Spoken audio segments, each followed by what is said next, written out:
Hello বন্ধুরা, প্রাকৃতিক সৌন্দর্য দৃশ্যগুলো পানির মধ্যে দেখেন, যেমন ফুল ফুটে আছে, কি দারুণ লাগছে দেখতে।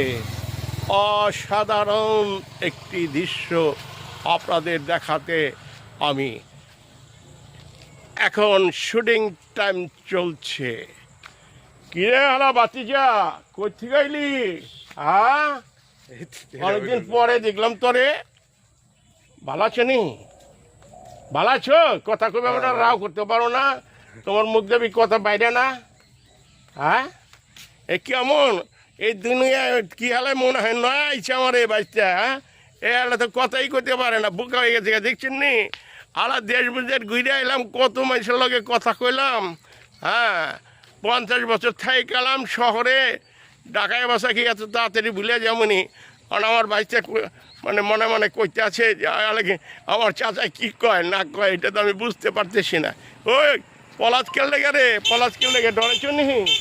হ্যাঁ, নিশ্চয়ই ডরাইছ। হ্যাঁ, আরে ডরাবি খেললে গা, নিজে গয়ালার মধ্যে তুমি দেশে আইছি ঢাকায় থেকে, তোমাকে দেখবার লেগা।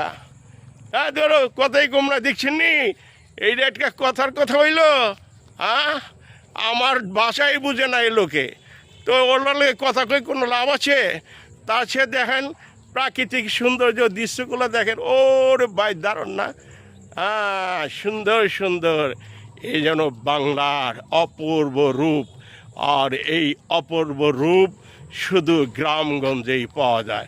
দেখেন, হ্যাঁ, কি একটা বাড়ি যেন সাজিয়ে রাখছে রঙে রঙে রঙিন করে, এমন দৃশ্য শুধু হ্যাঁ গ্রামেই পাওয়া যায়। আর এই সুন্দর দৃশ্যগুলো আমি তুলে ধরলাম আপনাদের জন্য। যদি ভালো লাগে আরও এমন ভিডিও আমি করব। দেখেন পাকা রাস্তা, গ্রামের রাস্তাঘাট সব পাকা হয়ে গেছে, এখন বিদ্যুৎ লাইন আছে, ইন্টারনেট আছে, সব কিছু আছে, নাই কোনটা। গ্রাম হয়ে গেছে এখন শহর। আর গ্রাম বাংলার এই দৃশ্যগুলোই আমি মাঝে মাঝে তুলে ধরি। আপনারা সবাই ভালো থাকবেন, লাইক কমেন্ট দিয়ে সাথেই থাকবেন।